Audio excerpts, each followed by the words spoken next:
Hello and welcome to the roof of the Mercedes-AMG PETRONAS motorhome here in the Monte Carlo paddock. Look at this beautiful backdrop, and we have with us three-time world champion Lewis Hamilton. Hi. Lewis, welcome. What a stunning backdrop, huh? It's beautiful here, yeah.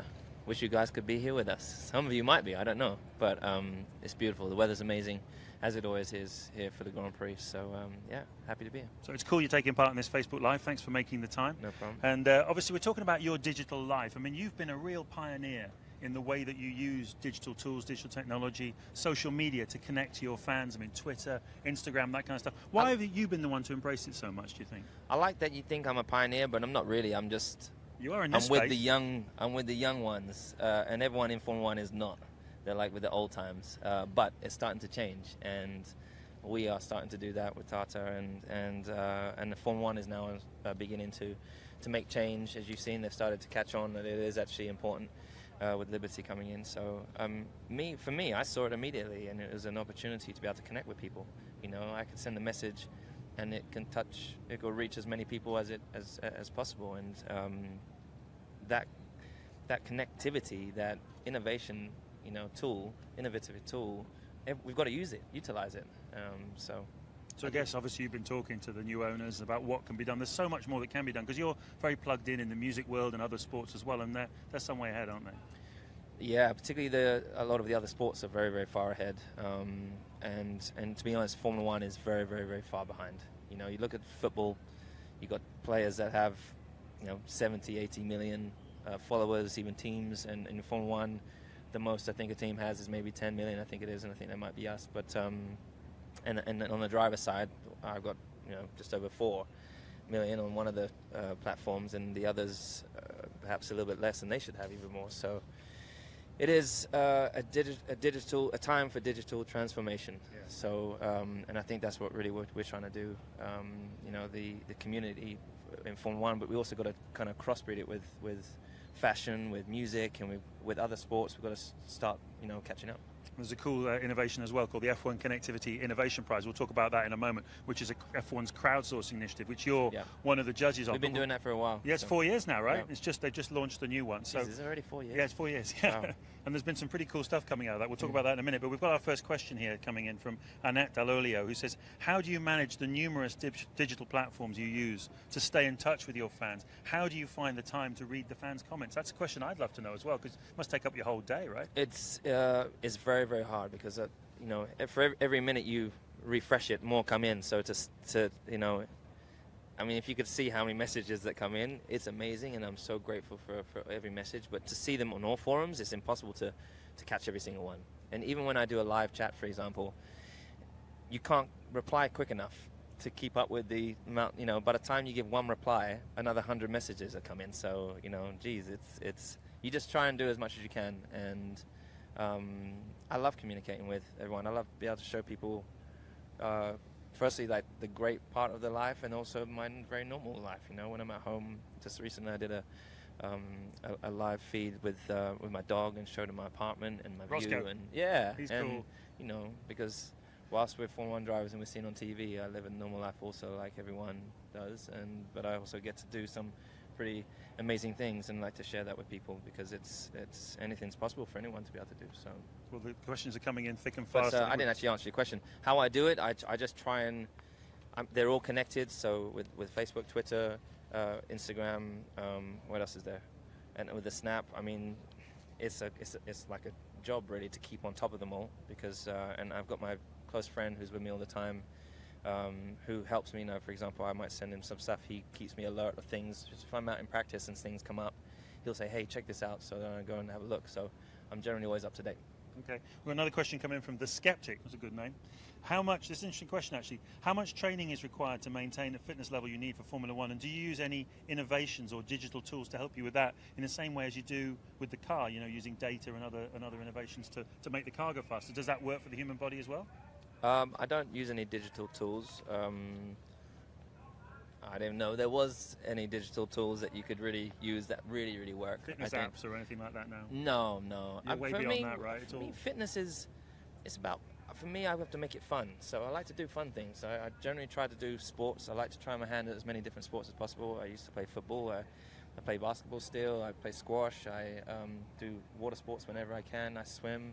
The other day I swam in the 25-meter pool here, and I did 2,500 meters. So I just try and do whatever I can. I run a lot. I've introduced Muay Thai into this year. So at the same time, I'm learning to, you're learning how to protect yourself and protect others, and then also you're taking your body through a grueling workout. But you got to make it fun. But also a big part of it, people think you can go and work out for 20 minutes and then you're going to be fit, but it's also what you eat.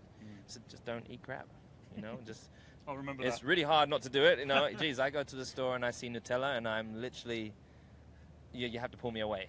I love Nutella, but that's not an ad. And Nutella, you can send me some stuff you want, but other spreads are available, as they say. Yeah, exactly.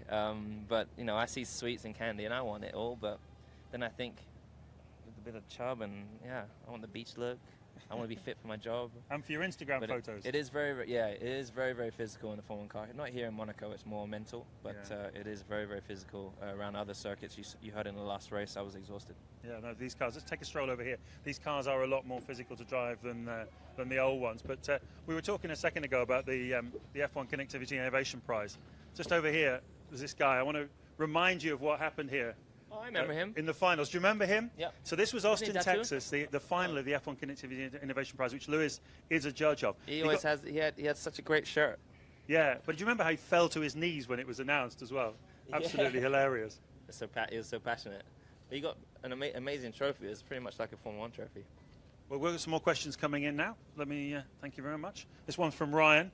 F1's making big changes to help us follow the sport in new and exciting ways. What are your thoughts on this? What sort of game-changing innovations would you like to see that's not been done before? Well, so far I haven't seen anything new and innovative just yet, but and some of the stuff they're putting into play is just stuff they should have done a long time ago. So it's not a big surprise that they're now doing allowing social media, for example. But I don't know. I think. What about the real-time gaming thing? I mean, you grew up as a gamer, I think that could be cool. You? Yeah. And my brother does simulations, and I love the simulation games. And the simulation world is now getting to be amazing. And I wish when I was younger that I could have, when Michael was racing, I wish when I was sitting on my car, I wish I had a computer and everything. I wish I could put the goggles on or whatever it is, and actually be in the race somehow, virtually. And I think that at some stage that would be something. I heard that they've done that in another series of some sort, and. Formula 1 needs to be ahead of the game, not behind, and that's what we really need to get us up Liberty need to get themselves in the position where they're ahead of, another sports that are seeing what we're doing and be like, hey, we've got to do the same thing. Well, last year's competition was about VR, wasn't it? And how we're only probably a couple of years away from real-time gaming now, using all the GPS. But I'm just astonished at how big the e-gaming scene is now as well, and how connected everybody is. People all over the world. It's astonishing. I mean, it's crazy. Everywhere you go, everyone has a phone. Everyone has, something's happening, someone posts it, it comes across the world in seconds, and so we're all connected in some way, even if we don't even realize it. And we've got to. There's a gateway to connect us all, and we've got to make sure we get innovative and have fun with it. Yeah, and in fact, this year's competition is all about the Internet of Things and how things are all connected up. The first challenge being how Mercedes can connect up all the logistics and the movements, and everything has to always be connected. I mean, people talk about connecting your toaster to your fridge, but for a Formula 1 team, it's much more serious than that. It is, and that's why we work with Tata, because, communications is everything. We've got a large group. I don't know if everyone knows, but there's over 1,500 people in our team, and there's the stuff that's happening here. If we write a letter about what's happening and send it back, it'll take days for us to get there, and then they have to dissect the letter, and but we're able to communicate with them directly and download data and send it at crazy speeds. And the guys back at the factory are able to back us up without actually being here, and that's really key to us moving forwards. And that's been a real game changer for us. Okay, let's take another question from the audience. We've got about a minute left here. Corinna wants to know, is F1 becoming more attractive to a younger audience? I mean, I guess what we've been talking a lot about in the last 10 minutes or so, but do you see that? Do you believe you're getting more messages from younger fans? I don't know. Actually, honestly, I think still, like, I just signed a card to a 100-year-old lady, so I think I actually have quite a lot of elder individuals who happen. I don't know why they like me, but they do. Because you win a lot? I don't know, but I think the older ones, they would have watched Grand Prix years and years ago and been, fans of the younger, the guys back in the day, like James or Ayrton. But I think now it is starting to appeal to a younger audience. It is fun. People love cars, and these are the ultimate vehicles. The problem is that it's hard for people to really understand or comprehend what we do. It's like you can go and kick a ball around, but you can't go and drive a Formula 1 car. And it's expensive to go and drive a go-kart. Yeah, exactly. So, but with this virtual world, maybe that will open up a door for everyone to have a go. Anything's possible. Exactly. So the F1 Connectivity Innovation Prize for 2017 is open. Please get your entries in. Please, Lewis is one of the judges. You got to get involved because firstly, there's a 50,000 euros or dollar reward or prize, which is pretty awesome. I might have to get involved myself. And I'm telling all my family to get involved. And also you get to come to a Grand Prix and spend some time with me. So get to see the team, get to experience really what it is like to be at one of these Grand Prix. I believe it's the Abu Dhabi Grand Prix. So get involved. It doesn't really take too much, and there's so many incredible creative minds out there. So, and it may open up doorways for you in the future. Who knows? You might end up working on our team. Lewis, thanks so much for taking the Pleasure. time. Thank you to all of you for watching and for your questions. We'll see you next time. Thank you.